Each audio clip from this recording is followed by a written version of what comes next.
Welcome to the Peopling Podcast, where we hang out with brilliant human beings who teach us how to be better, well, humans, and decode what makes us tick and click. Inspired by the book Peopling, available on Amazon. Let's get this episode started. Hello, and welcome to the Peopling Podcast. At its core, this show is about the spaces between us, the conversations, the trust, the little moments where connection is built. And here we explore what it means to really see people. And in doing so, we get to see ourselves more clearly. I am so excited to get to introduce our VIP guest today. She specializes with high conflict clients, including personality disordered people. And today with us is Christine Hammond. She is a leading mental health influencer, an author, and a guest speaker. As an author of Abuse Exposed, Identifying Family Secrets, The Breed Dysfunction, and The Exhausted Woman's Handbook, she's also written more than 500 articles. Christine has more than 1 million people downloading her podcast, Understanding Today's Narcissist. And she has more than 1,000 views on YouTube. She is a specialist in this area. So Christine is a licensed mental health counselor. She's a family law and a qualified supervisor by the state of Florida, a national certified counselor, a guardian ad litem, and a certified family trauma professional. She has extensive training in crisis intervention and peaceful resolution. Her practice at Psychological Affiliates in Winter Park, Florida, specializes in treating high conflict families, and it is such an honor to have my friend and very highly skilled specialist here, Christine. Thank you so much for being on the Peopling Podcast. Thank you so much for having me, Christy. I'm looking forward to this. So I want to dive right in and allow people to really get a taste of what you know, your expertise, your experience. So we heard all of your accolades, but what drew you to this part of the arena in your practice in counseling? Yeah, it's quite a unique area. I don't know that there are very many high conflict therapists out there in the world. And so it is this area of specialty that I've developed along the way.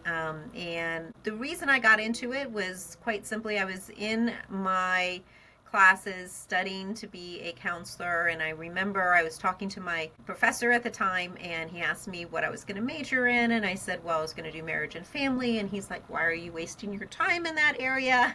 I said, what do you mean? And he said, well, you have the personality to handle some very difficult people, and I think you should, look at doing mental health work. And I said, okay. So I looked at it, and I started to really like it. And then when I got my license, I remember I had a couple of other therapists who just had clients that they couldn't handle. So they started sending their clients to me, and those clients turned out to be personality disordered. And as I learned and as I grew in my practice, I really started to discover that not only do I have a knack for it, but I actually enjoy it. And so I very much love working with this population. I find them to be very challenging. There's absolutely never a dull day or moment with them. And in the high conflict area comes because most of my personality disordered people have a tendency to generate drama in their lives. And so they generate all kinds of drama. Sometimes it's at work, sometimes it's at home and with family, sometimes it's in their community. And so as a result, because of the drama that they create or generate, not only do they need help, but their families sometimes need help, their coworkers need help, employees need help, even bosses need help dealing with them. So then that's what drew me into all of this, because it isn't just you talk to somebody who has a personality disorder and they get better. You have to encompass everybody as part of the unit. And so it becomes high conflict just by the nature of it. And that's what brought me into it. So I really enjoy it. It's an exciting area of practice for me. And again, it's not something that you will hear too many people doing. For sure. No, it's very much a niche area. And so I understand what drew you to it. What keeps you in it? I realize that there's a specialty calling on your life to be able to serve people this way, but the depths that you have to go through and potentially relive trauma or getting to the root of all of that. Can you start unpacking that for us? Like maybe start describing what the disorders might look like, or, I know you have your specialty with narcissism, And I feel like as a society, we throw around that term all the time. Ever. It's ridiculous. Not everybody's a Help us narcissist. better understand. Red. Hello. Okay, so to answer your first question, I would say what keeps me in this is the kids, because a lot of times these children don't have a choice, right? They're born into a certain family, they have certain parents, they have certain siblings, like they don't get an option, right? They are given a place that they are in and they're having to deal with it. And so what keeps me involved is the kids. Like, how do I reduce trauma for the kids so that they don't have high conflict childhoods, which then translate into high conflict adulthoods? So it's trying to minimize the trauma for the children along the way. So that's the answer to the other question that you have. Like, to go back and talk about personality disorders for a hot second, I want to remind everybody that 1 in 10 has a personality disorder. So 1 in 10 people. And so when we look at that, there's 10 different personality disorders. So out of the 10 different personality disorders, narcissism is just one. And when we look at the percentages of how much they exist in the population, it's like 1.8% in the population. So less than 2 in 100 is going to be narcissistic. So people tend to throw all of that out, like the likelihood you're going to run into one, that you're going to see one every day in the grocery store, at work, but it's just not true, okay? You're not going to see one all the time because it's like 1 or 2 in 100 people that you come across. And most of us don't come across 100 people in a day. So I'm throwing that out just so that we have a good kind of like normative statistic. The issue that we have, however, is that because personality disorders tend to generate drama, I'm going to go back to the concept of drama. And what do I mean by drama? I could mean like there's a lot of conflict at home. It could be like going through a divorce. Maybe they have multiple divorces. The divorce isn't amicable. The divorce has a lot of conflict that's involved. I might have children who are refuse with a parent because they don't want to spend time with a certain parent. That creates a lot of drama by itself. I have sometimes parents who are conflicted with each other, like post-divorce, or even parents who were never married before and they're having to co-parent. Maybe they had sex once and had a baby, and now all of a sudden they have to co-parent and they don't even like that person, much less like want to co-parent with them for the next 18 years of their life. And so it creates some conflict, some unnecessary conflict. And that conflict, when you have somebody who has a personality disorder, you have someone who has an inaccurate perception of reality. So all personality disorders, they have this inaccurate perception of reality, which means they don't see things the same way you and I do. So they don't see things the way that you do right now or the way that I do. They see things differently. I call it like kind of like wearing rose-colored glasses, right? Everything they see in their rose-colored glasses is like tainted by the color red. And so they don't see anything but that. And if you try to tell them, oh no, the world isn't like it, it's really like this and not like that, they're like, no, I see red. Like, and all I see is red. And they can't take those glasses off at all. So it helps you to understand personality disorders are fixed. And so once somebody has it, they have it. They can minimize it. It can get worse. It can get better. But they're still going to have it at some level. And so because that they have a personality disorder at some level, and because they're not seeing everything the same way everyone else does, it naturally generates a lot of conflict. So you will see people who have personality disorders in high conflict situations. So they'll have multiple divorces. They will have very litigious divorces. They will have lots of conflict with their own children. They'll have conflict at work. They'll have conflict with their neighbors. They'll have conflict in their communities, at their churches. And so they tend to generate a lot of conflict because they're not seeing things the same way everybody else is. Wow, that was so powerful. So much great information. High level, but delivered in a way like even my little pea brain can get. So thank you for that. Good. So 1 in 10, forgive 10. my ignorance, but is a personality disorder, is it genetic, is it created, or is it a combination? Great question. And the answer is yes to everything. So personality disorders are passed down from one generation to the next. So you got to think of it as like you have a little DNA, right? And that DNA gets passed down. Well, your environment can draw that out or it can suppress it depending on what happens. So I like to use the example of high cholesterol. You could be born with high cholesterol. If you diet, you exercise, you take good care of yourself, the propensity of that high cholesterol to turn into something much more problematic is decreased because you're doing things to counteract it. But if you don't do anything to counteract it, then it can lead to other health complications later on. So personality disorders are the same thing. If you do things to counteract it, you can minimize the impact of it, or you could make it much worse depending on the environment that you might be in. Let's focus specifically on narcissism for just a minute. I alluded at, society just loves to throw around that terminology. And are we just trying to find a cop out for somebody being a little self-absorbed, or like, why is that such a common term right now? And could you help us define truly what a narcissist is so we can kind of squash that myth that everybody's a narcissist?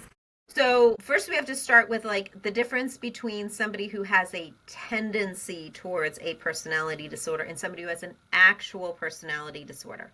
So a person who has a tendency towards a personality disorder just means that they have traits of.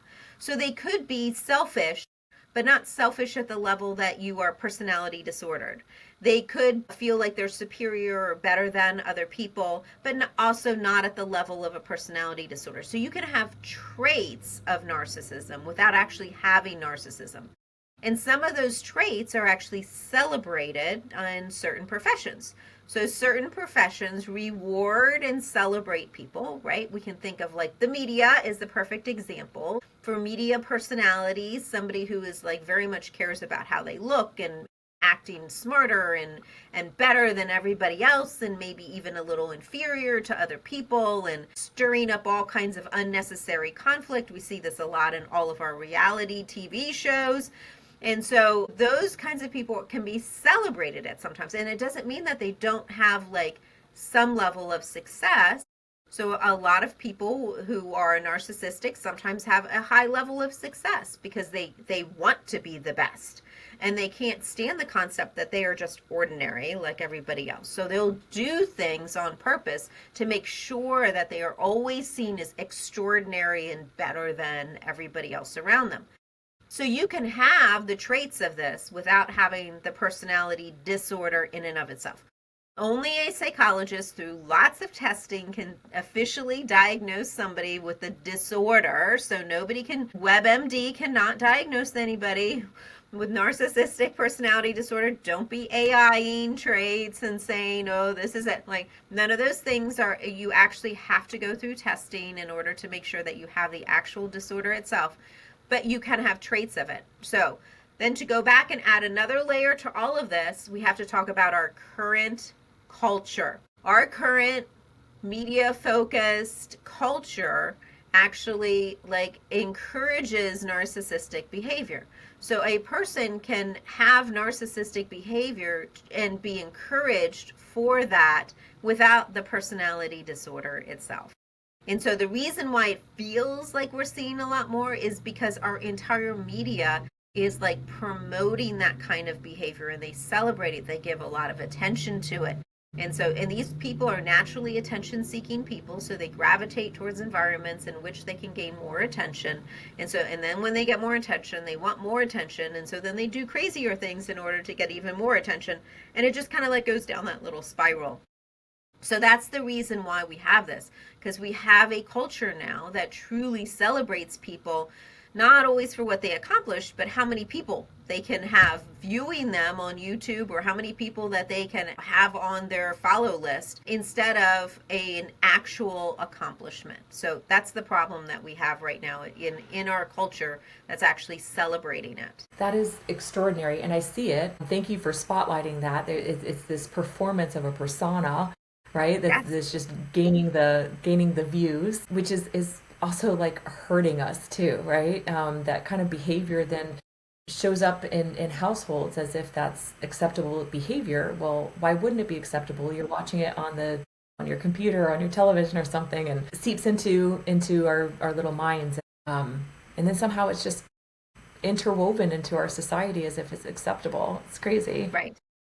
So help our audience then unpack this a little bit. There's a very good chance that if you have a high conflict situation at home, your significant other, a parent, a teen, something along those lines, we're quick to call it something, right? To put a label on it.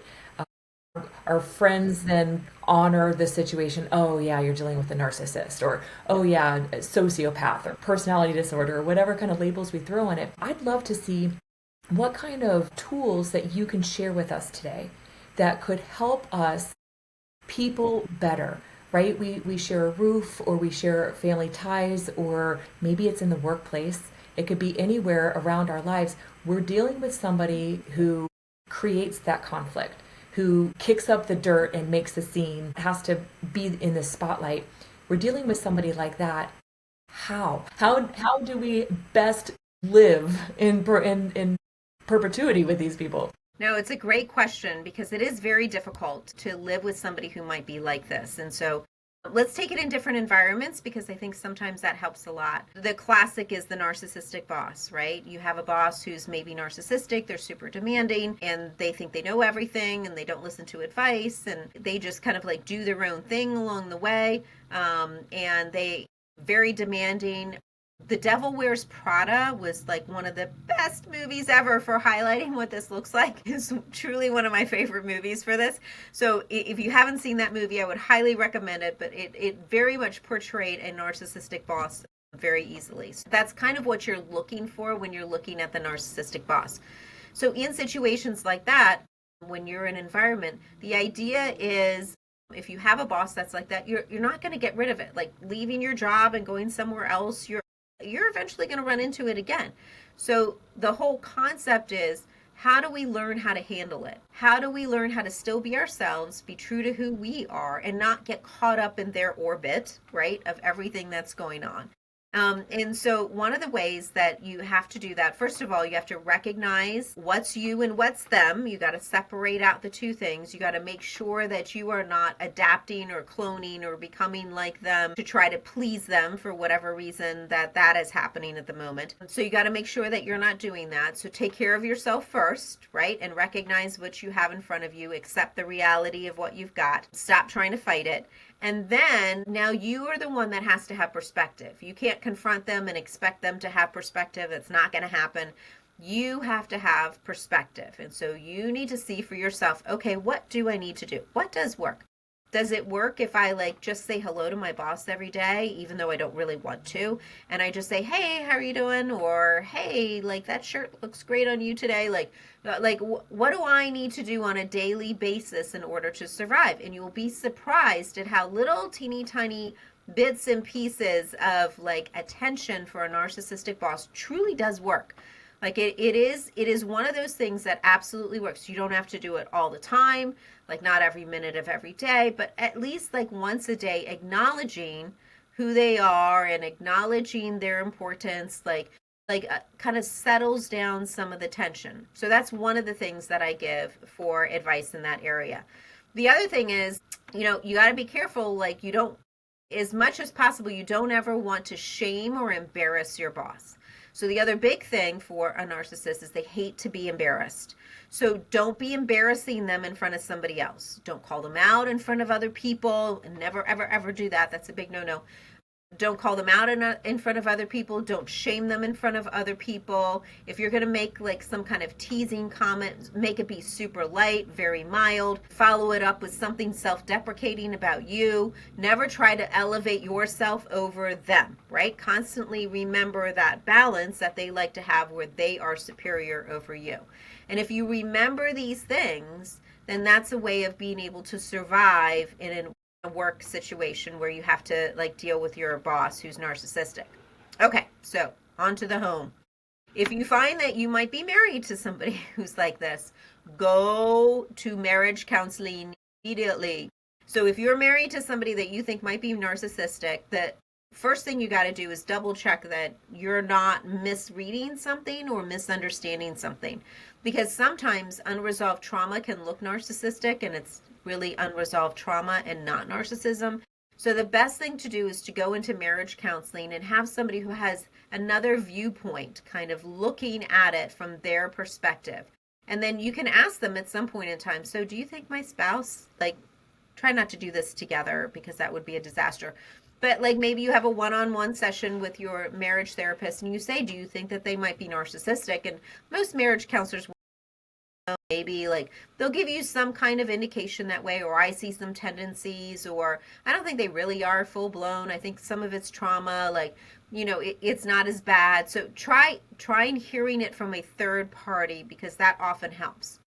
So once you know what you're dealing with somebody who has just the tendencies, or you're dealing with somebody who has a full-blown personality disorder, like let that therapist help and guide you in that direction, like how best to handle that situation. And so like a good example of this is like, so once again, like remember, embarrassment is the worst thing ever. You don't want to go out to dinner with your spouse and a bunch of other people and then be making fun of your spouse who might be narcissistic. It will not go over well. You will have the world's worst drive home after that dinner if you do something like that. So, being very careful and sensitive towards like what you have in front of you. And also like, recognizing that just because somebody's narcissistic doesn't mean that they're not a good spouse. Like they can still be a good spouse and be narcissistic at the same time, or they can be a terrible spouse and be narcissistic at the same time. So people can be terrible and great all within the same framework of a personality disorder. We've got to stop demonizing people just because they have a personality disorder. You can have a personality disorder and you can use it for good or you can use it for evil. I tell my clients that all the time. You have these traits, they're in excess. You can use it for good or you can use it to harm. And the choice is really yours. Like, which way are you going to go in this direction? So I'll give you another example from a different personality, for instance. So we're going to pick on somebody who's paranoid. So a person who's paranoid, for instance, might make a really great investigator. Like, just think about it. Like, somebody who's paranoid might be paying attention to details that nobody else is really paying attention to. Somebody who has obsessive compulsive personality disorder, they're fantastic pilots. They make the best engineers because they're so rigid and so focused on details and they don't ever let anything go. Like everything bugs them. Like if it's not exactly right in its exact right place. That's a good thing. That's not a bad thing. Those professions celebrate that. So you can use your personality disorder for good, like where it can be celebrated in a certain job, or you could use it for bad, which is like it destroys relationships. We allow it to tear us apart from people that love us. We allow it to just take over our lives in such a way that it becomes dysfunctional and we can't even do normal day-to-day living without whatever it is that we need that we're lacking from the personality disorder. So I hope that helps explain like how to handle it in the different environments. That is so good. I think that's very, very helpful. We can do more with tools, right? I think the most important tool is absolutely counseling and therapy. What happens for those who aren't able to convince their significant other to walk into the doors of a counselor? Is there some home, I don't want to say remedies, but are there some tools that we can exercise at home that might deflate or deflect or something along those lines that could just help when conflict is starting to rise? Yeah. So the one thing that you don't want to do is bring in every relative and start quizzing them and asking them questions. Okay. So again, like you got to be mindful of like shaming somebody, right? And so if you can't get to therapy and you can't get to an independent third party, please don't make that be your family or their family, okay? Like that's a big no-no. Like you will blow things up so fast if you do something along those lines. Absolutely do not try to team up with their family, okay? So like if it is your spouse, like you don't want to team up with your spouse's family against them, okay? Please don't do that. That's a disaster. Like that's like the fast ticket to divorce right there. So don't do that aspect. So I'm telling you what not to do. So what can you do? The most important thing you can do is work on you. So I can't emphasize that enough. You can't begin to try to fix a situation if you are not in a good place yourself. So you need to get into a good place yourself. And I can hear people in the background saying, I'd be in a better place if they weren't around or if they didn't do A, B, C, D. Okay, so the issue for you is that you're absorbing things unnecessarily. You do not have to absorb everything a person says to you. You can be judicious about what you allow inside of you and what you don't allow inside of you. And so if you learn to just not absorb all of the things, like that alone will transform how you are able to interact with somebody who has a personality disorder. That is so powerful and so empowering. Give yourself permission to not take it on. Yeah. Yes. Before we dive any deeper into this conversation, I want to take a quick moment to share a tool that has significantly improved my life, and that's called Growth Day. It's like having world-class mentors right in your pocket. There are daily challenges that help grow your confidence, your inspiration, and your drive. Check out the show notes for your link to a free trial, and don't let another moment pass you by without checking out Growth Day. Christine, thank you so much for all that you've already poured into our audience, into me. I feel like I've learned and grown so much already, and conflict is the last place we want to be, especially with the people that we care about. And some scenarios and some personalities, as you're sharing with us, that's almost a state of being. So if we find ourselves in a relationship with somebody who has a personality disorder, who has some childhood trauma that they haven't been able to work through and it's now showing up in your relationship, or just different personality than your own, and it's just causing some uneasiness, could you share with us a couple of upgrades or mindset shifts that could help us be able to either diffuse some of those situations, lighten the load a little bit, or just make communication and peopling a little bit easier? Yeah, the first thing to remember is that if you're dealing with somebody who has a lot of trauma, the most important factor that you can continue to do is make sure they feel safe. So, like providing people with a safe environment, a safe place to decompress, a safe place to have an outlet, and that outlet doesn't always have to be you. So one of the biggest mistakes that we make is that we think, oh, we have to help them and take on all of their stuff. And a person needs to learn how to self-manage and self-regulate. And what we mean by that is that they have to learn how to manage their own emotions and their own level of discomfort without always having to rely on somebody else to solve the problem for them. Because if we always rely on somebody else to solve the problem for them, like that other person's going to fail. Sometimes they'll do well, sometimes they'll do badly. And it's like this constant roller coaster. But if you learn how to self-regulate on your own, and you learn some tools and techniques for what that even looks like, then that will help you. So again, it goes back to you got to do you first. So you got to focus on yourself, your own self-regulation, how you react and how you respond. You could have the highest conflict person over here, but if you're not high conflict, guess what? There is no conflict if I don't have two people arguing. It requires two people to participate in the argument in order for there to be a lot of conflict. So the quickest way to get rid of high conflict is to stop the arguing. Like, just stop arguing. So what if they believe whatever they want to believe over here? Who cares if they believe that? That doesn't mean we have to escalate over here. So just because somebody has a false belief or says something that's not true or tries to like rope you into their reality, you don't have to go there. You don't have to accept it. You don't have to go into their world. So the most important thing that you can do in these situations is to work on yourself and make sure you know how to be present and stay still.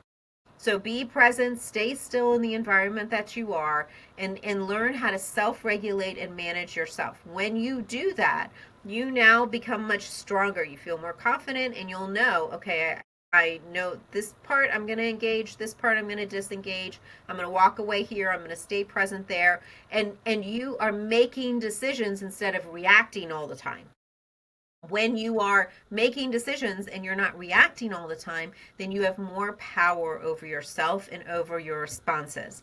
It is when we're stuck in the position of constantly on the defensive and constantly reacting to what's coming our way, that's what causes the problem and unnecessary drama. So we don't need to do that. We can like remove ourselves and act in a way that we look at it. There might be somebody that you love, it might be somebody that you don't love anymore, but if you treat them as you would somebody at work, I say treat them like a colleague. How would you talk to a colleague? Would you be that rude to a colleague? Because if the answer is no, then you probably shouldn't talk to this person that way too. Okay? So we have to treat them, whether we love them or hate them is irrelevant. Like you have to treat people with a certain level of respect and camaraderie. And when you do that, then you're reducing some of the tension that you're naturally going to be coming your way. That is so good. I can't even help. Everything that you're saying is empowering the person that's around it, rather than almost being a victim to a disorder. And it's extraordinary. I love the position that you have taken here. It makes me just feel, I don't know, I'm sitting up a little taller now, you know? It's like, this doesn't like rule my world. Right. We've probably been training for this our whole life. If you had big brothers like I did, you know, when you're saying some of this, I remember my mom saying, like, just don't respond to him. Like, he's trying to push your buttons. He's trying to get a reaction. And for some people with a disorder, personality disorder, it's ingrained in them potentially, that, you know, like you said, they see life differently. They approach life differently. And they may not be trying to push buttons, but they are trying to get a reaction. And if you put up those what is it in bowling, like those gutter bumpers, you know, it's just like, no, I'm not going to let this go in the gutter. Guardrail. Right, exactly. Yes. Oh my gosh. This is so good. Thank you so much for sharing this. I love your perspective. I love the education. I love the empowerment of it all. It's very disarming, you know. I thought that this would be this big, scary conversation, honestly, and you say it from such a different perspective that it's like you can hold the power and you just have to have the tools.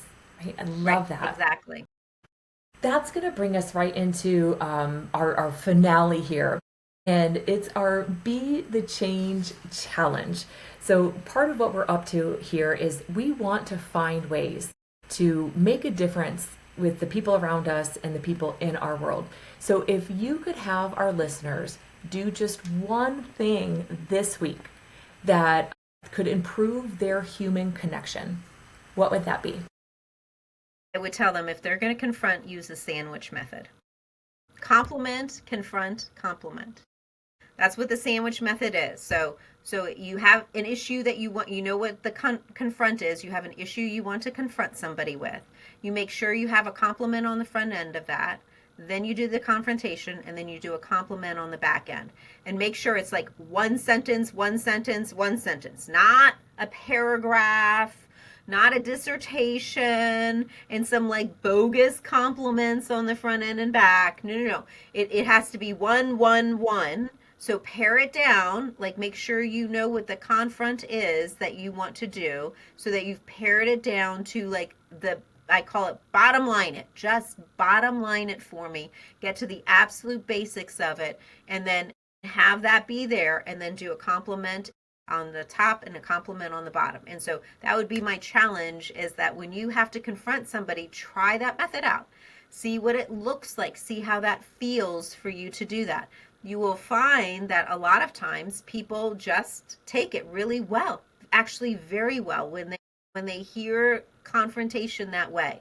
They don't do it any other way. Like if you come at them with a confrontation right up, they just don't hear it well, and they shut down, they get defensive. But when you compliment somebody, and then you can follow it back up with a compliment, you'll find that you get a lot more accomplished that way. That is so good. So now we can have some of those tough conversations that we really need to have without the fear of it turning into something really big. Like, hey, I can address this behavior or the tone or the language or the action and not be scared of it turning into some big explosive thing. It's like, hey, just bottom line. I love that so much. Well, I know that people are just going to want to know so much more about you and your work, and you have us hungry for more. So tell us where we can find you. I will have some links, but I want to use this moment as a platform for you to share. 400,000 plus views on YouTube and your published work. Tell me us what is really important to you about that, or what delightful takeaways that we can experience by being able to connect with you that way. Sure. So I'm on LinkedIn. That's probably one of the best ways to connect with me from a social media standpoint. I don't really do too much social media wise, but you can absolutely find me on our company's website, psychologicalaffiliates.com. I am on that website. My contact information is on there. You can reach out to me through there. I also have another website called growwithchristine.com, and on there you will see all of the articles that Christy mentioned, like at the very beginning. And so I have those articles there so that you can look at them, you can search for them, you can pull up what you need, and hopefully that will be a blessing to you. That's so good. And I believe, in addition to your books and those kinds of things, are you available for hire if organizations wanted to have you come in and speak and share with them? Yes, I do that. So I do speaking engagements often. I do a lot of continuing education for mental health, for attorneys, even for judges. And then I also get hired quite a bit from some companies that need to know and understand more about personality issues, especially like how to resolve conflict and abuse as well. So good. We're going to have all of Christine Hammond's information in the show notes so you can connect with her, because I know you're going to want to continue this conversation and just extract so much more of the knowledge that she shared with us in this short time together. Christine, thank you so much for all that you've shared, for who you are in the community and in the counseling space, taking on something that's very challenging. I know it challenges you, and it probably makes every day exciting and not experiencing Groundhog Day, right? But it takes a very, very special skill set, and you didn't have to say yes to that, and you did, taking on the hard stuff. So I just want to honor you for saying, yeah, I'll take on the challenging things. And apparently you're a really great teacher of not taking it in, because there's no way that you'd be able to sleep at night if you absorbed all of that stuff that is around you in your therapy and your counseling. So thank you again for being here with us. And thank you. I appreciate you. Lovely. And thank you to our listeners for being here with us. If you want to continue the conversation on peopling, check out my book on Amazon. There's a link in the show notes. It's called Peopling. And until next time, thanks so much. Thanks for tuning in to the Peopling podcast, and grab your copy of the Peopling book on Amazon, and let's keep this connection movement going. Until next time, be curious, be kind, and keep peopling like you mean it.